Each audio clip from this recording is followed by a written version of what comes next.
Hello, everyone. Welcome to a special edition of Histories of Horror. I'm Sai Marie, and joining me today, I have a very exciting guest. And it's been a little bit of a hurdle because we actually intended on having him on before, but we finally got him here, thankfully. And so we're going to be diving into the fascinating world of hypnosis with none other than Hollywood's own Kevin Stone, who is an internationally renowned expert master hypnotist and also a celebrity hypnotist. So, just let me give you a warm welcome to Histories of Horror today, Kevin. Well, thanks for having me. So excited to be here today. I know we've had our challenges trying to get this booked, and we finally are making it happen today, right in the few weeks before Halloween. Yes, and I'm really excited to have you be part of our Halloween special guest lineups. And it honestly, even though we had you lined up earlier, it fell in alignment with a perfect group of incredibly unique individuals, and I've been really excited to have you be part of that. You're going to be the second to last person. We have a person that's gonna be here on All Saints Day, and that will be closing the spooky season loop there. Awesome. I love that. So, again, thank you so much for joining us. To just dive right in, can you start by telling us how you got into hypnosis and what drew you to become an expert in hypnotherapy? Wow, great question. I wasn't supposed to be doing this. Here I am 30 years later, and I've become that guy, the goat of that hypnosis world. And it's very exciting and totally unexpected. But when you're meant to be, the universe lines up and you fall into doing what you're doing and you're passionate about it and you love what you do, right? So, how I got into all of this was back early in the 90s. And I'm originally from the East Coast. I came here to California to follow a broadcasting career. And I wanted to get to be a news anchor.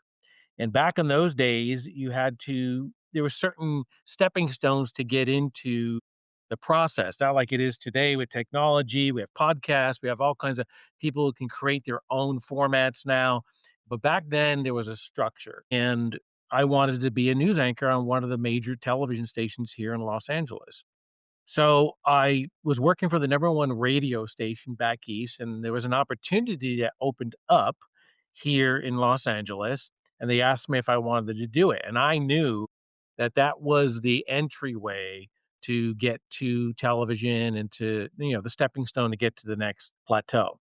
So I took that job in radio and I was doing very, very well. But back in those days, they had what is called, and I'm sure they still do today, but it's very, very different, where they had what was called rating books. And they would come out with these ratings, and that would determine whether or not your position at that particular company was going to be secure or not. Well, the rating books came out, and not that my ratings were poor or anything like that. It's just that when they do the ratings, they do a sweep. So they get rid of the entire staff and then they replace them. So that's what happened with me at that particular time. So me being me, I'm a very curiosity soul. I'm very interested in many, many different aspects of life.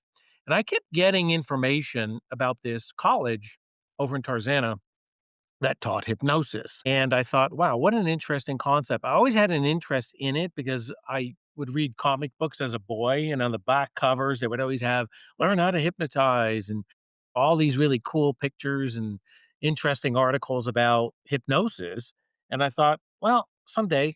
I never really gave it a lot of consideration because my background, my family history, and, hypnosis was always considered to be, you know, taboo or something that you shouldn't be playing around with like a Ouija board. So I signed up for this college thinking, okay, I'm going to learn how to do it. And I'm in between jobs. So I might as well utilize my time effectively because that's what I like to do when I'm in between things. And if I have time, I always go back to academia and learn new skills, new ideas, new concepts. And back then, they had a lot of different courses and stuff like the Learning Annex and a lot of different things that they don't have today. A lot of it's online, but that's just me. Anytime I have that kind of free time, I always enjoy learning and going back and acquiring something new. So that's what I did. I signed up for the 101 course. I said, I'm on my way. I have some time. in between jobs, and I'm going to learn how to do hypnosis. So I wasn't taking it very seriously, and I wasn't really interested in signing up for the entire program to get my college degree, yada yada yada. So I went in and I started learning how to do it. And next thing I knew, I was, like, really dumbfounded by some of the things that hypnosis was able to do, and we went on a field trip at Cedar Sinai. We watched an entire pregnancy being done, a C-section under hypnosis, and all of these incredible things that were happening. It was unbelievable to me. So I started taking it a little more seriously, and I ended up signing up for the entire program because I was still in between work, knowing that I would get another job. It was just a matter of time. But hey, I'm in class, I'm learning, I'm utilizing my time effectively. So I ended up signing up for the whole program and I ended up graduating with honors. Not only that, they asked me to come on as staff to be a teacher. So I started teaching 5 years after that, and then I my in the meantime of all that happening, I had opened up my private practice over in the valley, as a hypnotherapist, and that's what I was doing for the longest time, and the word got out in the entertainment industry and people in general about my techniques, my methods, and so that one thing led to another, and here we are 30 years later. It's a long-winded story, but, there's much more to it, but there you go. There's a short version. So, over the years, you've hypnotized celebrities and regular folks alike. How did working with high profile clients shape your approach or technique? It didn't, and, everyone is the same. It doesn't matter if you're Shohei Ohtani or it doesn't matter. We're all people. We all have issues, and we all have the same behaviors in life that sometimes those behaviors are negative, and they need to be changed, and so, when the celebrities started to when word got out about that, that's when things my practice really started to turn around because there's a huge influx of entertainers that have various issues like stage fright, things that you wouldn't even imagine, public speaking, and some of the A-listers too. And so, there's addiction, there's a lot of stuff. So the word got out, and then, that's how my practice continued to build. That also transitioned into doing the entertainment side. I don't know if we're gonna get into that in our conversations, but that's how that transitioned too, because I was never gonna do the entertainment side. I was a serious clinician at the time. I was young and, naive, I imagine, but, I was still feeling my way around as to what was happening. So I was doing serious clinician work at that time, and people all over the world were coming in to see me because, again, my techniques, my methods cannot be duplicated or replicated no matter how much I try and teach. It's exclusive to what ends up happening. So that's why things became the way they were. So yeah. That does kind of lead into my next question because for listeners who may have never experienced hypnosis, can you explain the difference between hypnosis, hypnotherapy, and what is sometimes seen on stage as comedic hypnosis? Sure. Comedy stage hypnosis. That's a great question because that's what a lot of people still are curious about. They can't really comprehend because when they see a comedy stage hypnosis versus a hypnotherapy concept, they don't really understand. Basically, all hypnosis, it doesn't matter what platform you're utilizing it in. All hypnosis is self hypnosis. So we go in and out of this process naturally, organically, about 1,000 times a day. It's our natural state. It really is. And so it doesn't matter what kind of hypnosis you're seeing. That's hypnosis in its purest form because you're seeing it every day anyway. When you see it in an entertainment form or in a hypnotherapy form, you're seeing people do different types of things, but it's all the same. The real difference is, obviously, I would think, is that in an entertainment form, it's used for comedy purposes, where there's people doing various things under hypnosis that, especially the people who know those people, they wouldn't do normally. And so that's very comedic and very entertaining to watch that kind of a thing. In a hypnotherapy process, you're basically focusing, concentrating on an issue that's a block to not allow somebody to reach their maximum potential in life. And so hypnosis facilitates and removing and reprogramming your subconscious mind to remove the negative and replace with the positive. So you're able to do what you want in life without the block being there. So let's say that's smoking, hate, addiction, anxiety, stress. I can go on, right? So those are the things that are facilitated through a hypnotherapy process to basically reprogram the mind. Wow, I like that description. It really helped unpack things. So, you've helped countless people with smoking cessation, weight loss, excuse me, and then also stress reduction. Does hypnotism have a long lasting effect, or do clients need to return for a refresher? Well, here's the thing with hypnosis, like life, it's an evolution and we're constantly growing, right? Just like I mentioned in the beginning of the program today, my mind, I'm always interested and curious about learning new things and coming out of my comfort zone, just learning those things. Doesn't mean I have to apply them, but I'm interested in how they work, why they work, and what the process is, right? So that's the same thing with hypnosis. It's an evolution. Yes, the suggestions, let's say you mentioned a couple that are normal, that what people think of hypnotists about, which is, smoking and weight, right? Now you gotta expand your horizons with that because the applications of hypnosis are endless. You can pretty much whatever you think you want to change in your life, hypnosis is a valuable tool to do that, but we'll get to that later. But the point is, the change is permanent. What happens is once you see the permanent change, you want to change other things in your life.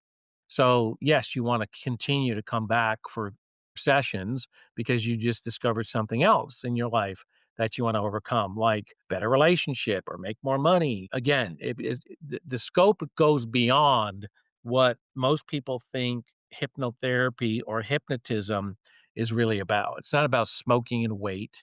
I know a lot of hypnotherapists advertise that because it's a good market and a lot of people have those issues, but it goes way beyond that.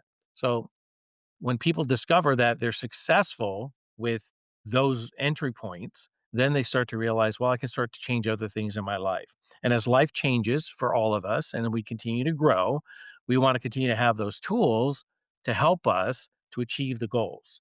And so, yeah, I've had patients for as long as I've been doing this, over 30 years, continuously come back for other things or just refreshers or just to, go into a hypnotic state because it's the most amazing state ever. That makes sense. So, the kinds of things what kinds of things do celebrities typically come to you to fix, and are they the same as everyday clients? I think you kinda touched on that, but I think this is just a Yeah. little bit more to emphasize. No, I'll expand on it, sure.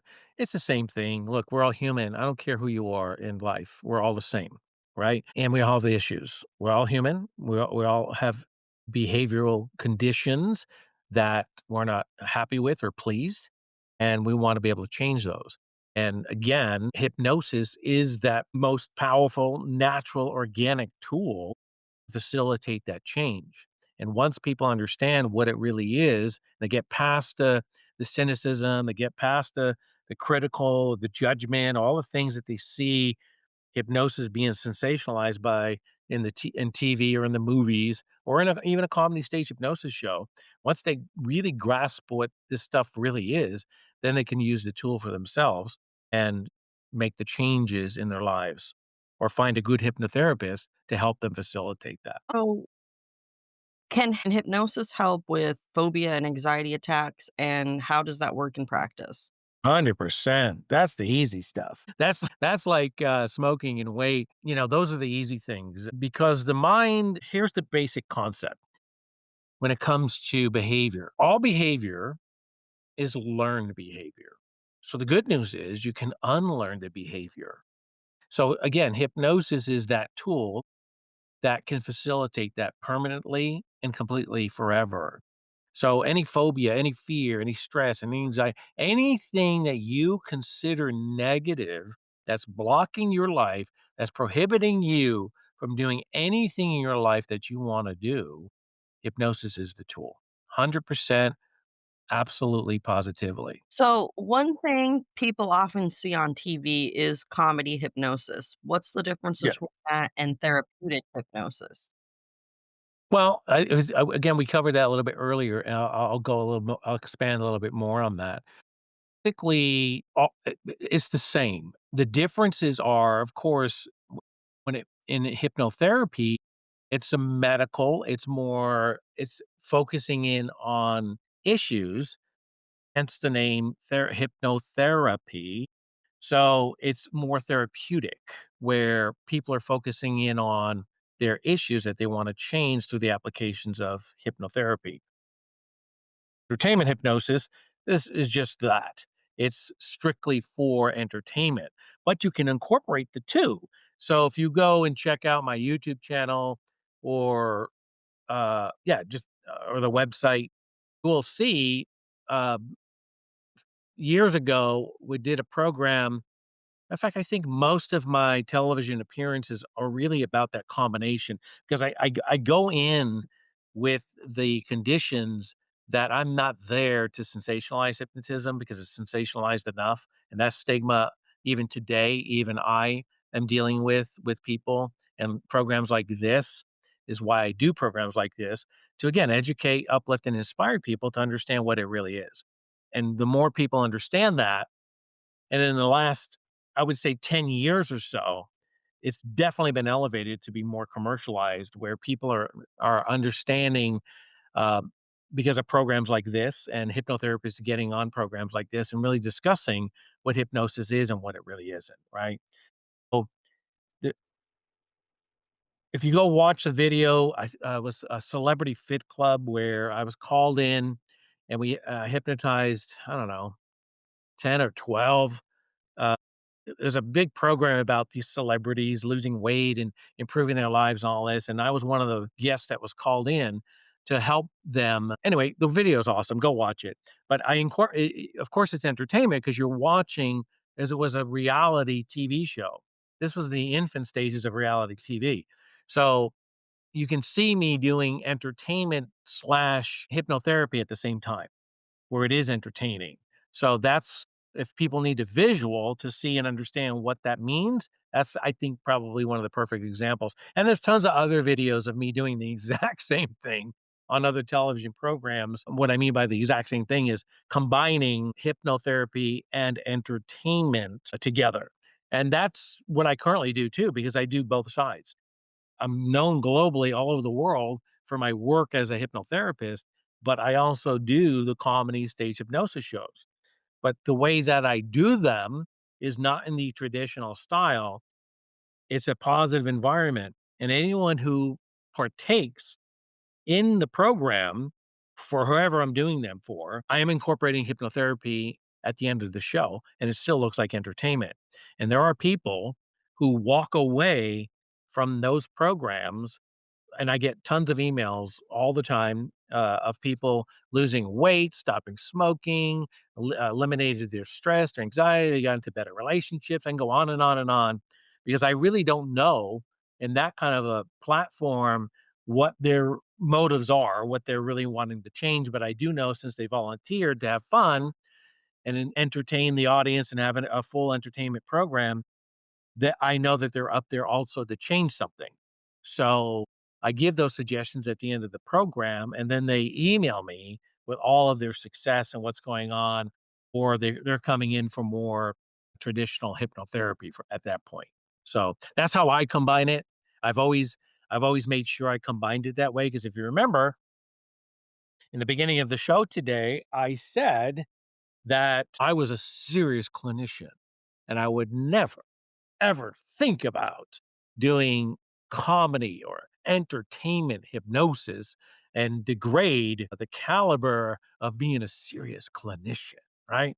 So, um, if we have time, I'll tell you that story as to how I made the transitions and why why things are what they are today and how beneficial what I just explained about the combination is why it is what it is today and how others have duplicated, replicated that format, which again is nothing but a positive outlook on hypnosis in general. Right. So, what is the strangest thing that you've ever hypnotized someone for? And obviously, from what I've learned about you, it must have actually worked. You know, that's another good question. I get that periodically. You know, I have never I'm not here to judge. as a Christian man, number 1, and number 2, as a, professional board certified, hypnotherapist that works in the medical field.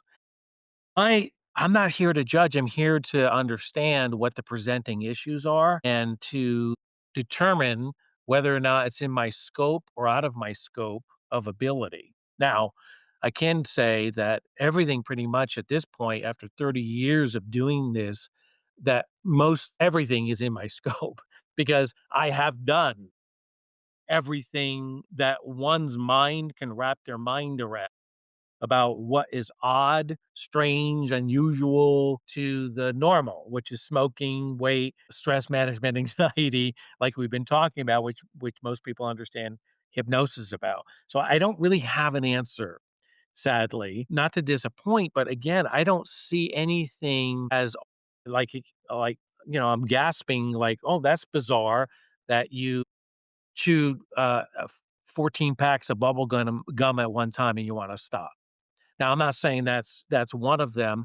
All I'm saying is that, yes, I if you wanna look at it logically, reasonably, rationally, have I had things that are n seemingly not normal or behaviorally normal? Sure. But again, my mind doesn't look at that part.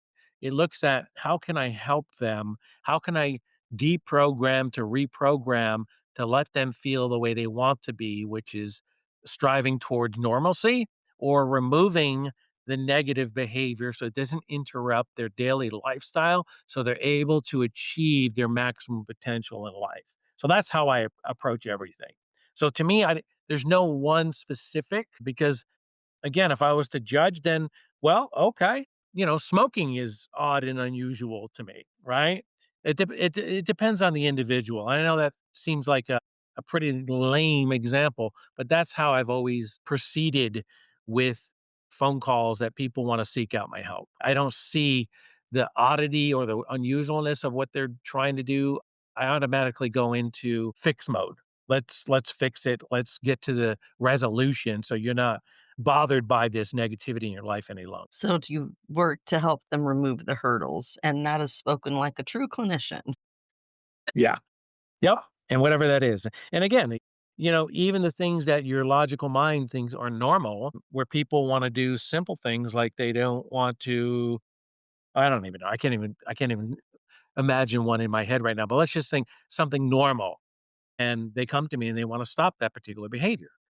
Okay. You know what I mean? It's not for me to say because, you have to eat food every day that you wanna stop, it's not up to me, right? Let's see what the hypnotherapy is gonna do for you and if you're even a candidate to allow it to happen for yourself. Because they have to get past the block of the stigma automatically that again, how hypnosis has been marketed, commercialized over the years, and that stigma is never gonna go away. Good. Does it become minimized? Yeah. In the last 10 years, I've seen tremendous growth in reducing the stigma, but the stigma is never going to go away. The stereotype never going to go away. Do you ever have to worry about something going wrong or backfiring during a session? No, that's another good question because that's what people see on TV and the movies, right? Because the hypnotist is in complete control of what's going on. So, here's the joke where and this is kinda in reference to your question, where so if you hypnotize somebody and now they're in hypnosis and you drop dead, will they come out of hypnosis? Will that be the backfire? Will it be damaging?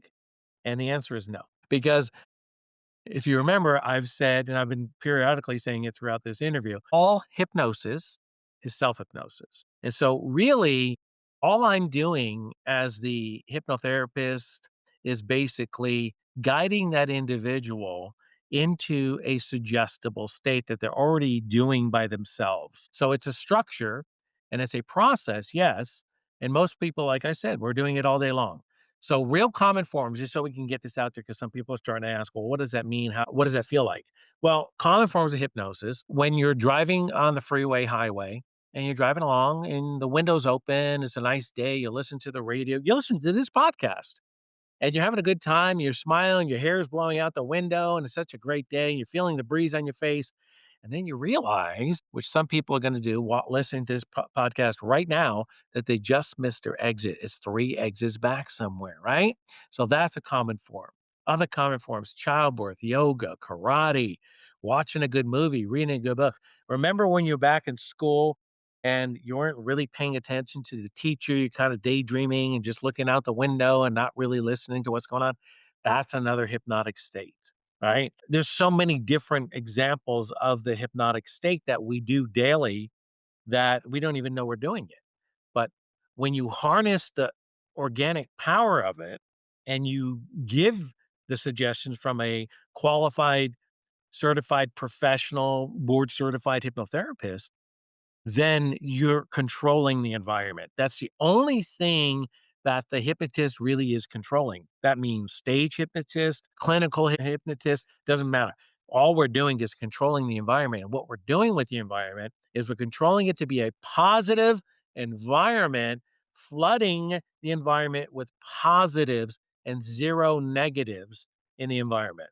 So that's the difference between a meditated state, yoga, because you're still open to the environment. And we all know the environment is negative, a lot of negative energy, and a lot of negative suggestions are always in the environment. So you want to be able to control that environment so it's pure and it's positive. That is the only difference between a hypnotic state and the other states, right?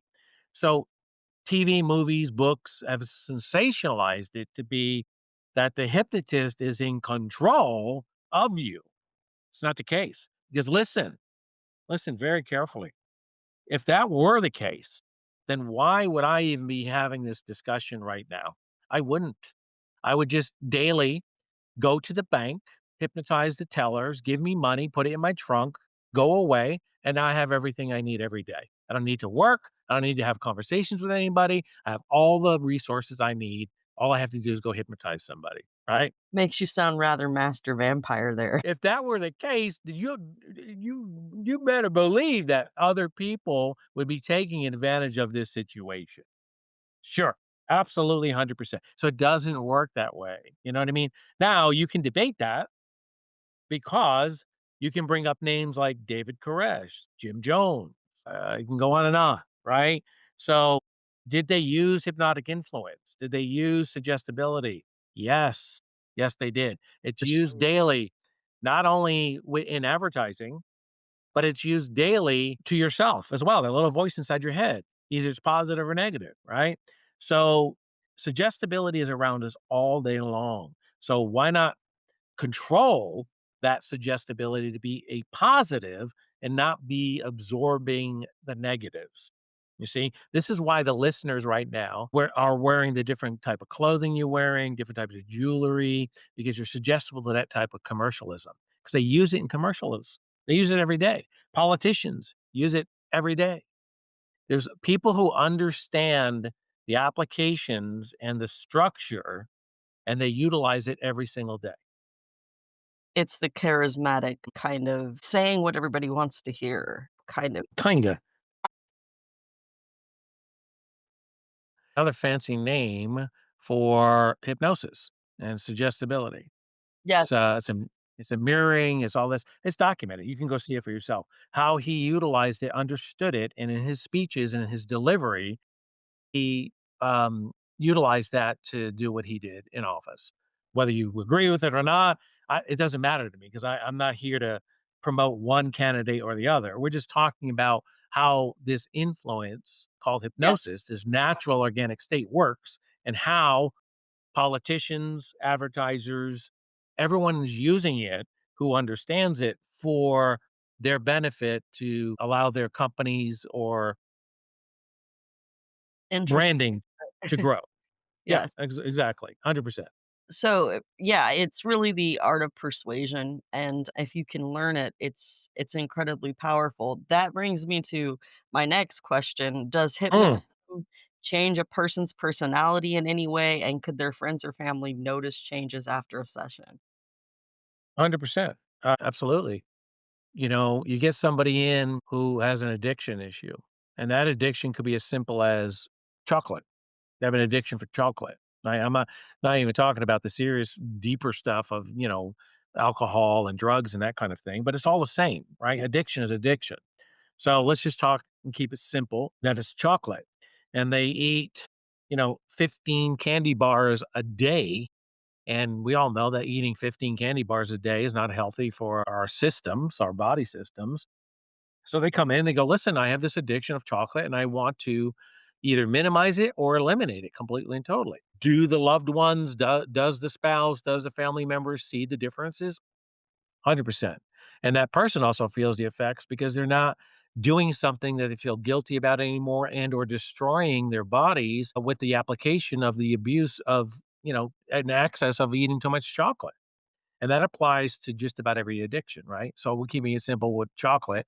But yes, absolutely, the differences are seen.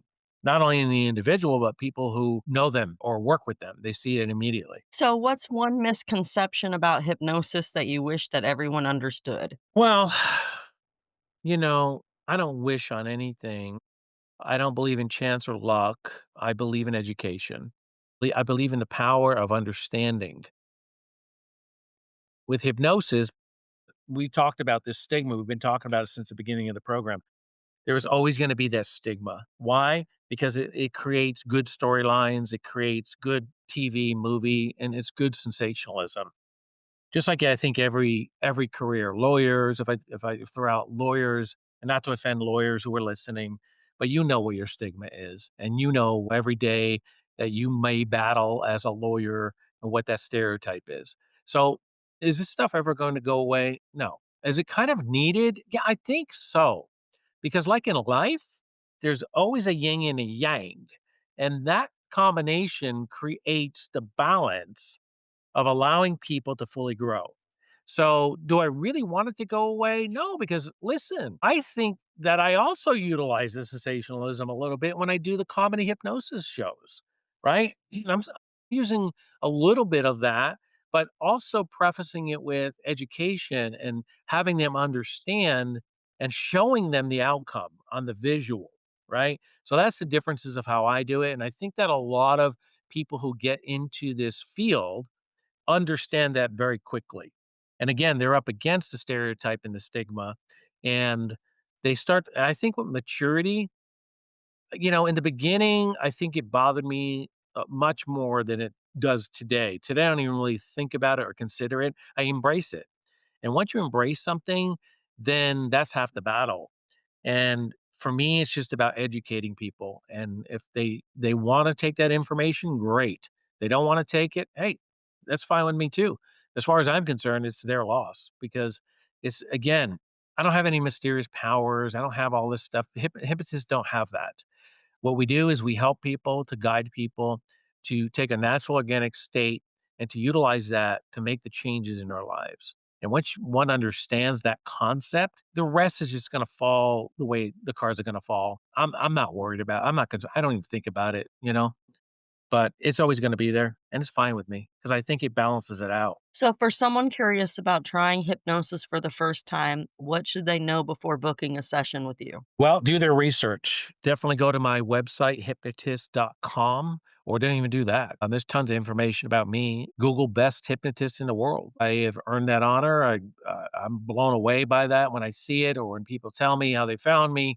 They didn't even discover my website at first because that's pretty impressive all by itself. Like, oh my goodness, you have the domain hypnotist.com. It's like a McDonald's.com. And I go, yeah, I had the insight early on when the internet was still infantile, and I bought that and several other well-known names that if you type in, you're gonna find me. So I bought those early on, you know, and so that'll be my retirement, I think. I'll sell my domain and I'll be fine with just that, you know? So that's impressive by itself, but to really get into the titling and the accolades and all of the things that I've accomplished throughout that 30 years is right there.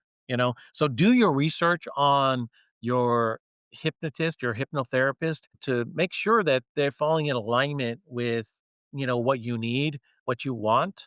And if it's that person that you really want to work with, because hypnotherapy, like traditional therapy, is very vulnerable and you have to be transparent to allow that therapist to guide you to make the changes in your life. So do you offer remote sessions or is it always in person? And I'm assuming that people can get started by going to your website, right?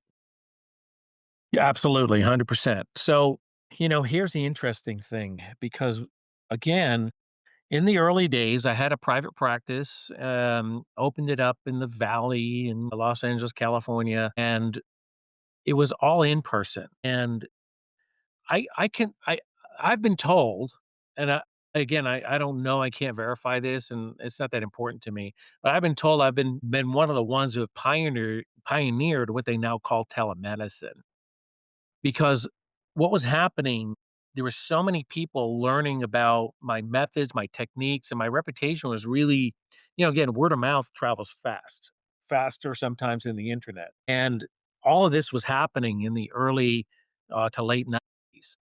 And so I had to start devising ways because there were people from Japan, Italy, France, India who wanted my services, but they couldn't afford to come to Los Angeles to do it. So I had to really find ways to use technology at that time to facilitate helping these people. Now, did I put a lot of programs together on CD and all of that and downloads? Yes, but people still wanted more. So I had to devise a way to help these people globally. So what I did was, and against all of the advice from my colleagues and everything, I was poo-pooed on in the medical world that this is not what we do, it's not protocol and all of this. But again, like I said in the beginning of the program, I'm an adventurer. I have a curious mind, so I always experiment with a lot of different things. I learn a lot of different things, even if it doesn't apply to what I'm gonna do, I just like to do it. So, I pushed the envelope back in the day and started doing what is now called telemedicine, and I started doing hypnosis over the phone. Why? Because, again, there was a need, and people from Japan, India, etcetera, needed the services, so I started to facilitate hypnosis through the phone. Now we have Zoom, we have all these applications that we can do. And yes, do I do all of that format? Yes, but it's not needed. Why? Because I have found that the way that I do it now through the phone and that medium is much more effective. Not that it wasn't effective before, and not that in person or the traditional ways are not effective, but me personally, in my private practice, have found that doing it through the telephone much more effective and powerful. Why? Because I vicariously didn't even know this at the time. It eliminated the stress and the anxiety of getting to an appointment, being on time, and making sure you're there the day that it's supposed to be, and all these things that surround anyone going to an appointment, right? So, eliminated all of that because people were doing it, and you can watch a video of it. It's on my website. You can see me hypnotizing a celebrity in Florida, where or we're here in Los Angeles. You can see it. And again, I get to show that because everything is confidential, but because of the work that I do and the people I work with, I get to, show different things about what is with everybody's permission, right? But if you come to see me, of course, everything is confidential. But the point is, that process became much more powerful and effective because people are doing it out of the comfort of their own home, and they're much more relaxed, and they're ready to receive the powerful suggestions that are going to change your life without consecutive sessions. So even it started to eliminate the session time. So in other words, a smoking session would be anywhere between 1 to 6 sessions. So this process brought it down to an almost exact 1 or 2 as a follow-up, sometimes even a 3 depending on the severity of the smoker. So you can already see how cost effective it can be and less stressful and anxiety, and also saving the environment by getting in your car and doing all that stuff. Yeah, that's the way I've been doing it, and then, of course, COVID came, and then doctors and everyone were scrambling to understand how they're gonna continue to maintain their practices and how they were doing so. Back then, I was consulting while still doing what I do, but consulting and helping other doctors and other professionals to structure their clinics and their practices to do the same thing. And now it's part of the protocol. But back then, my goodness, It was so much against me and the process and the protocol, and it was just they were gonna excommunicate me from the industry. Well, Kevin, thank you so much for sharing your expertise and your stories today. Hypnosis is a truly fascinating field, and your experiences give our listeners so much insight into how it can transform lives. To the listeners, you can find out more about Kevin and his work at hypnotist.com, which I will be linking in the show notes. Again, I just want to thank you for joining us today on this special episode of Histories of Horror. And thank you, listeners, for tuning in. We'll be back with more incredible stories next time.